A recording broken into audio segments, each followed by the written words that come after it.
महालक्ष्मी व्रताची कथा, गुरुवारची कहाणी. ऐकावी भक्तांनो, श्री महालक्ष्मीच्या व्रताची कथा, गुरुवारची कहाणी. ही कहाणी वाचल्याने किंवा ऐकल्याने दुःख, दारिद्र्य, काळजी दूर होते. श्री महालक्ष्मीच्या कृपेने समृद्धी, संपत्ती, ऐश्वर्य, वैभव प्राप्त होते. मनाची इच्छा पूर्ण होते. श्री महालक्ष्मीची नावे, रूपे अनेक आहेत. सर्व भूतांच्या ठिकाणी ती छाया, शक्ती, तृष्णा, शांती, जाती, लज्जा, शांती, श्रद्धा, कांती, वृत्ती, स्मृती, दया, तुष्टी, माता, अधिष्ठात्री व लक्ष्मी अशा रूपांनी राहते. तिला नमस्कार असो.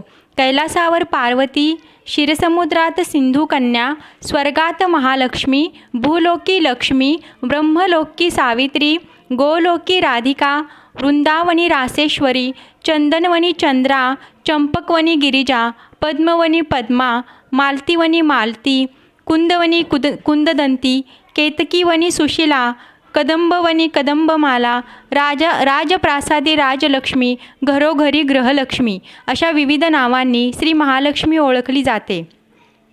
अशा सर्वांच्या परिचयाच्या व सर्वाभूती असलेल्या श्री महालक्ष्मीची ही कहाणी आहे. द्वापार युगात भूतील सौराष्ट्र देशात भद्रश्रवा नावाचा राज्यकरी. तो पराक्रमी होता. 4 वेद, 6 शास्त्रे, 18 पुराणे यांचे सम्यक ज्ञान त्याला होते. त्याला सुरतचंद्रिका नावाची राणी होती. राणी देखणी, सुलक्षणी व प्रतिव्रता होती. त्या दोघांना 7 पुत्र व त्यांच्या पाठीवर एक कन्या झाली. कन्येचे नाव ठेवले होते श्यामबाला. एकदा महालक्ष्मीच्या मनात आले, आपण त्या राज्याच्या राजप्रसादी राहावे. त्यामुळे राजा अधिक सुखी होईल, प्रजेला अधिक सुख देईल. गरिबाकडे राहिले तर तो सारी संपत्ती स्वतः करता खर्च करील. म्हणून महालक्ष्मीने वृद्ध ब्राह्मण स्त्रीचे रूप घेतले व ती काठी टेकत टेकत सुरचंद्रिका राणीच्या महालासमोर उभी राहिली. तिला पाहताच एक दासी पुढे आली. दासीने वृद्ध ब्राह्मणीची नीट विचारपूस केली. वृद्ध ब्राह्मणीचे रूप घेतलेली महालक्ष्मी माता म्हणाली, बाळ, माझं नाव कमळा, माझ्या पतीचं नाव भुवनेश. आम्ही द्वारकेला राहतो. तुमची राणी पूर्वजन्मी एका वैश्याची पत्नी होती. तो वैश्य फार दरिद्री होता. रोज त्या दोघांची भांडणं होत. मग नवरा तिला खूप मारझोड करी. या जाचाला त्रासलेली ती वैश्य पत्नी कंटाळली आणि घर सोडून निघून गेली. राणीवनी उपाशी भटकू लागली. तिची ती दशा बघून मला तिची दया आली. धनसंपत्ती, सुख व समृद्धी देणाऱ्या श्री महालक्ष्मी व्रताची मी तिला माहिती सांगितली. माझ्या सांगण्याप्रमाणे तिने लक्ष्मीव्रत केले. तिला महालक्ष्मी प्रसन्न झाल्यामुळे तिचं दारिद्र्य संपलं. तिचं घर, संतती, संपत्ती आणि समृद्धीनं भरलं. तिच्या जीवनात आनंद आला. पुढे ते पती-पत्नी निधन पावले. लक्ष्मीव्रत केल्यामुळे ती दोघं लक्ष्मी लोकात वैभवात राहिली. त्यांनी जितकी वर्ष श्री महालक्ष्मी व्रत केलं तितकी 1000 वर्ष त्यांना सुखोपभोगता मिळाले. ह्या जन्मी त्यांचा जन्म राजकुळात झाला आहे. पण त्या राणीला लक्ष्मीव्रताचा विसर पडला आहे. त्याची आठवण करून देण्यासाठी मी मुद्दाम आले आहे. वृद्धेचे ते बोलणे ऐकून दासीच्या मनात जिज्ञासा उत्पन्न झाली. तिने वृद्धेला नमस्कार केला आणि म्हणाली, माताजी, मला त्या व्रताची माहिती व पूजाविधी सांगा. वृद्धेच्या रूपातील महालक्ष्मीने दासीला लक्ष्मी व्रताची माहिती दिली आणि महिमा सांगितला. मग ती दासी त्या वृद्धेचे उपकार मानून आणि तिला नमस्कार करून राणीला निरोप सांगण्यासाठी अंतःपुरात गेली. राजवैभवात लोळणाऱ्या त्या राणीला आपल्या ऐश्वर्याचा फार गर्व झाला होता. संपत्तीमुळे व सत्तेमुळे ती उन्मत्त झाली होती.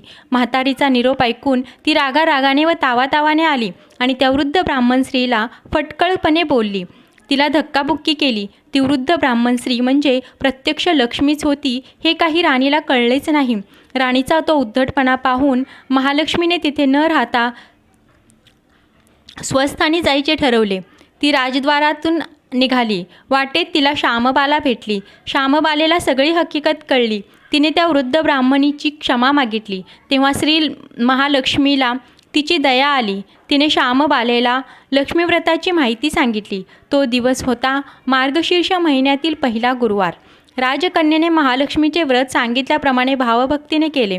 त्यामुळे सिद्धेश्वर राजाच्या मालाधर या राजपुत्राशी तिचा विवाह झाला. ती पतीसह राजवैभवात नांदू लागली. इकडे मात्र महालक्ष्मीचा कोप झाल्यामुळे भद्रश्रवा व राणी सुरतचंद्रिका यांचे राज्य, ऐश्वर्य, वैभव सर्व गेले आणि त्यांची अन्नान्य दशा झाली.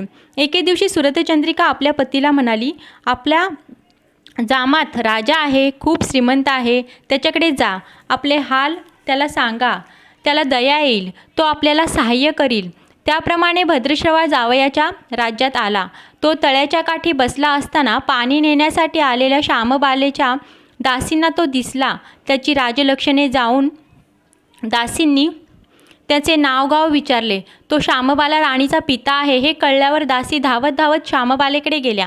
त्यांनी सर्व हकीकत तिला सांगितली. दासीकडून राज्यवस्त्रे पाठवून श्यामबालेने आपल्या पित्याला मोठ्या थाटामाटाने राजवाड्यात आणले.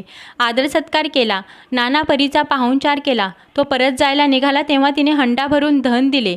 भद्रश्रवा घरी आला. सुरतचंद्रिकेला आनंद झाला. तिने हंडा उघडला तर तो काय, हंड्यात द्रव्य नव्हतेच, कोळसे भरलेले होते. महालक्ष्मीच्या अवकृपेने हा चमत्कार घडून आला होता. काही दिवसांनी सुरतचंद्रिका आपल्या लेकीच्या घरी आली. तो दिवस होता मार्गशीर्षातला शेवटचा गुरुवार. श्यामबालाने महालक्ष्मी व्रत केले, आईकडूनही करून घेतले. सुरतचंद्रिका परत आपल्या नगरात आली.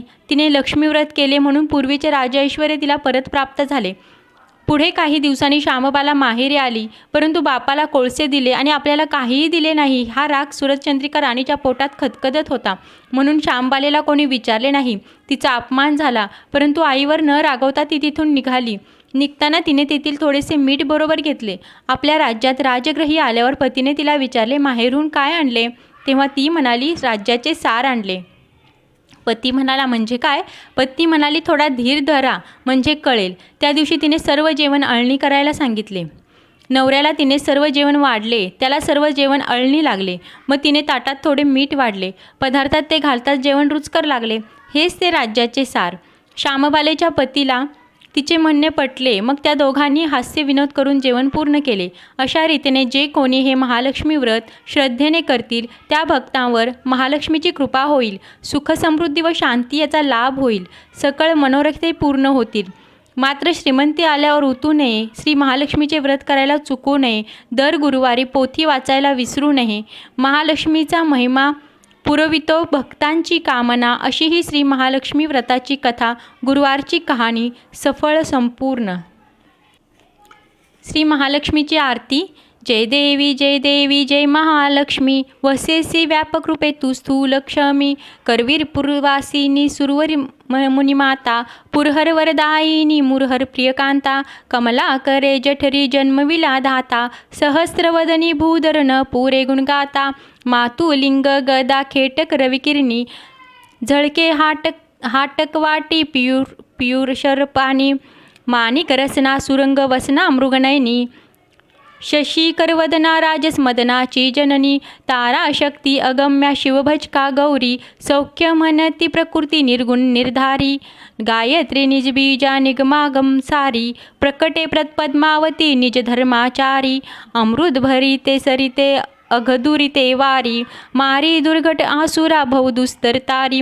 वारी माया पटेल प्रणमत परिवारी. हे रूप चिद्रूप तद्रूप दावी निर्धारी. चतुरानने कुश्चित कर्माच्या ओळी. लिहिल्या असतील माते माझे निजभाळी. पुसोनी चरणतळी पदसुमने क्षाळी. मुक्तेश्वर नागर क्षीरसागर बाळी. जय श्री महालक्ष्मी.